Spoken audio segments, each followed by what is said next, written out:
Hello, Professor. How are you? Sorry about that. I'm skipping ahead a little bit.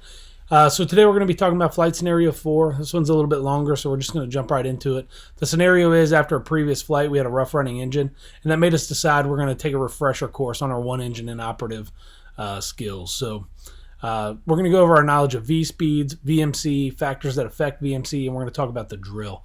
The drill comes straight out of that video you showed us a while back in our reading. Because I liked it so much, I figured I'd go over it in here in this video today. So let's talk about single pilot resource management, or SRM.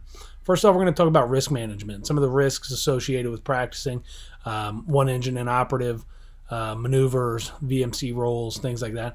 Of course, that's going to be our altitudes, things like that, and we just want to be very careful that we're thinking ahead of the maneuver. We're planning with our passenger or our student or ourselves how we're going to go ahead and accomplish these maneuvers and make sure that we're staying safe.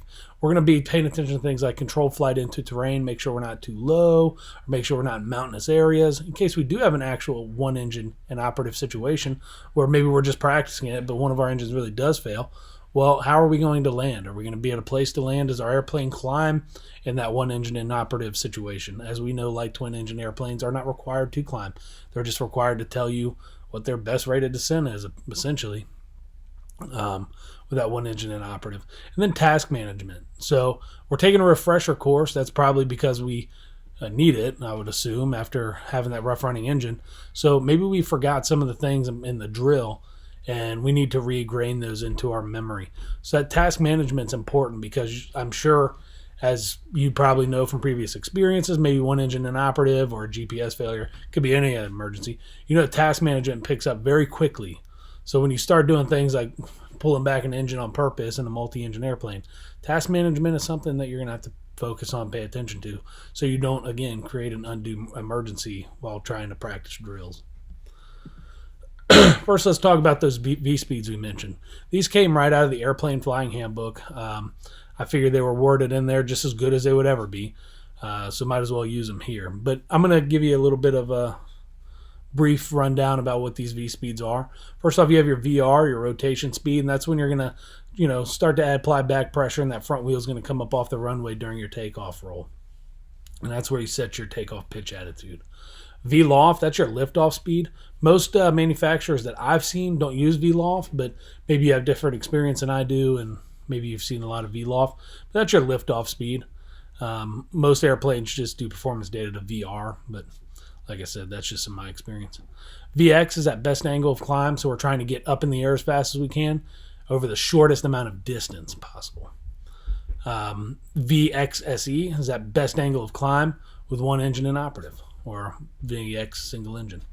VY is that best rate of climb, so you're trying to get up to an altitude over the shortest amount of time possible.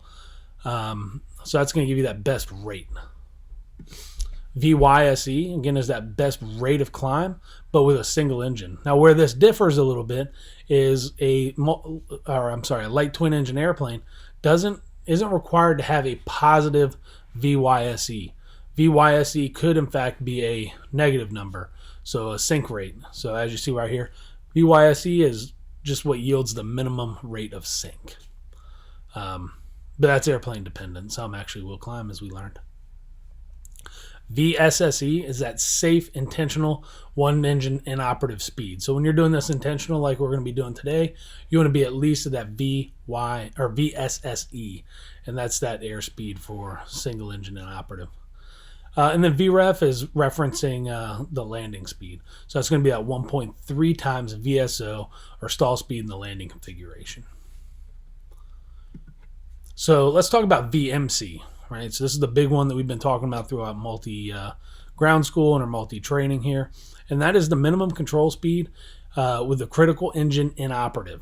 So we're going to talk about this a little bit more in depth on what affects VMC. But just remember that VMC is talking about directional control when that critical engine, in the U.S. normally that left engine, is inoperative. And what VMC requires is the airplane to stop its turn within 20 degrees of its original heading, maintain a straight line or straight course, with a maximum of 5 degrees of bank, and thereafter maintain straight flight with no more than 5 degrees of bank. Again, there's no requirement that the manufacturer have a positive rate of climb during VMC. It's just saying that the airplane is able to maintain directional control. So what are some factors affecting VMC? I have some notes here that you might see me looking down and referring to, but first is going to be that critical engine. So in order to even have a VMC, it needs to be a critical engine failure. If the critical engine's not failed, what's going to happen is you're going to stall before you reach a minimum control speed. So you're not actually going to have a minimum control speed. The other thing is the propeller windmilling, or is the propeller feathered, right? So a windmilling propeller on that inoperative engine is going to cause a lot of drag. So if you feather it, it's going to be your more desired position, and it's not going to have so much drag. Your operating engine, is it full power or is it low power? So believe it or not, the most preferred engine setting with a VMC situation is no power, low power setting, because you'd never reach VMC again. You'll just stall first.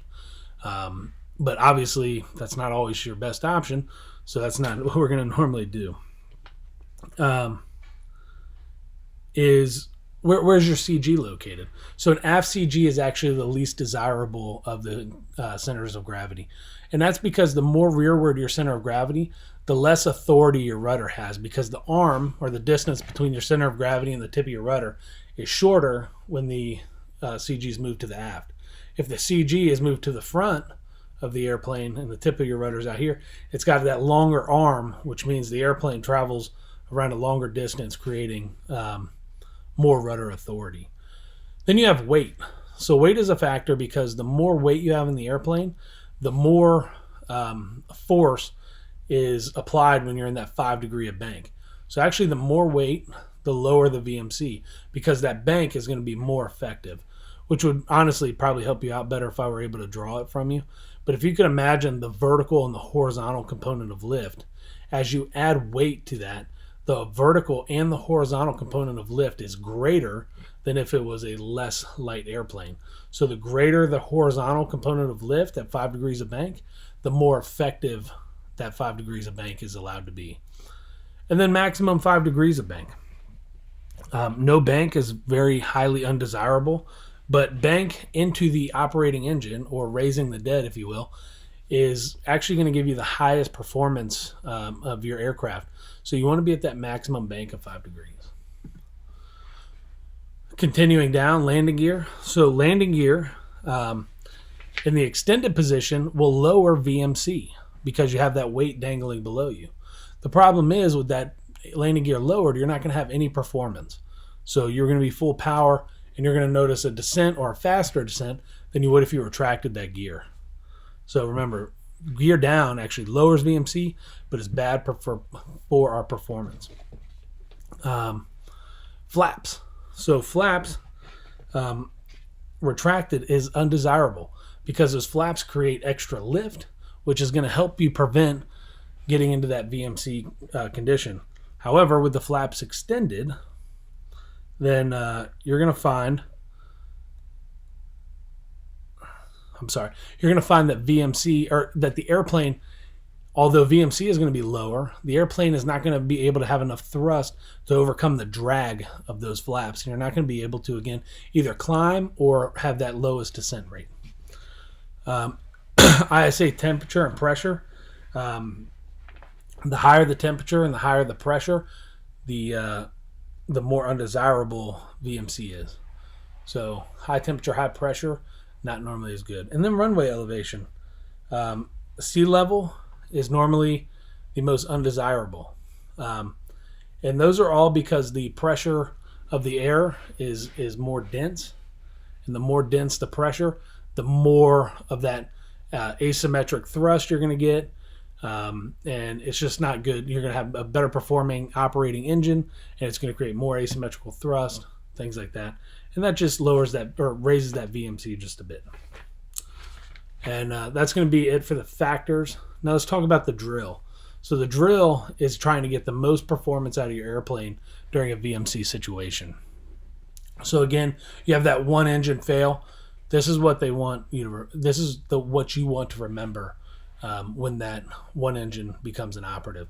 So the first thing you need to do is pitch for blue line. You need to get that blue line nailed down, because that's your best performance. That's your VYSE, which is your best rate of climb with a single engine. And that needs to be really dialed in, because when that's dialed in, you're going to either have your lowest sink rate or potentially a climb. So you're going to be able to handle that emergency much better, make it to your intended place of landing or your best place to land, whether it be an airport or an off-field landing. The other thing you want to do, so it's going to be pitch for the blue line, mixtures forward, propellers forward, throttles forward, because you want to get the most performance out of the airplane that you can. Okay, remember, some of these things will raise your VMC, but the goal is to get the most performance out of your airplane. So since you're on blue line, you don't have to worry about VMC. You just don't want to get back to that red line. Flaps. So flaps and gear retracted. That's because you're trying to reduce all that drag so you get the most performance out of your airplane. Then identify. So you have to identify which engine is inoperative. Now with that windmilling propeller, you might not be able to do that just by sights or sounds. What you're going to actually feel is that rudder pressure. So you're going to have, let's say with that left engine inoperative, you're going to have right rudder pressure. So the dead foot is the dead engine, meaning the foot that's not doing any work, not applying any rudder pressure, is telling you, hey, the dead engine's over there. So then you're going to verify. So then you're going to pull that throttle back and see if you have any reduction in airspeed, or if you hear that engine winding down. If you do, it means that engine's somehow working. But if you don't hear any, or you don't notice any difference, you're verifying, yep, that's my engine. So once you pull that throttle all the way down, then you're going to feather that propeller, meaning pull the blue knob all the way back, get your streamlined propeller blade. That way you reduce the amount of drag on that side of the airplane. And then you're going to secure the engine by pulling that mixture back, and then you're going to run your engine failure checklist. Now that's the drill. That's what needs to be ingrained. That needs to be in that part of your brain where Mary Had a Little Lamb is. So that's what we need to go over and reinforce over and over and over again as multi-engine pilots. We're going to talk about some ADM. Obviously, when we're doing this, we talked about in SRM some of the risk factors, but we're also going to talk about the risk created by a student. So ADM with a student, whether I'm the student, which I'm going to be, or I become the MEI, which I want to be, it's important to note the student is a risk factor and needs to understand that aeronautical decision-making is a two-part process when they're flying with the MEI. Because a student is a student, they're learning, right? So, if they do something like pull back on the yoke instead of push forward and go for blue line, they're going to find that VMC much quicker. And it's up to the instructor, and it's up to the student to study, do the groundwork, get the drill memorized and ingrained in the brain before they even get in the plane and do these things. So ADM is very important for us.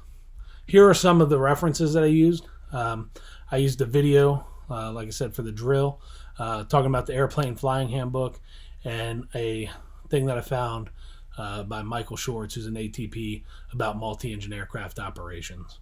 I hope you enjoy this video. I know it's a little bit long, a lot of stuff to cover. I appreciate your time watching it. Look forward to your feedback. Have a great night, Professor. I'll talk to you soon.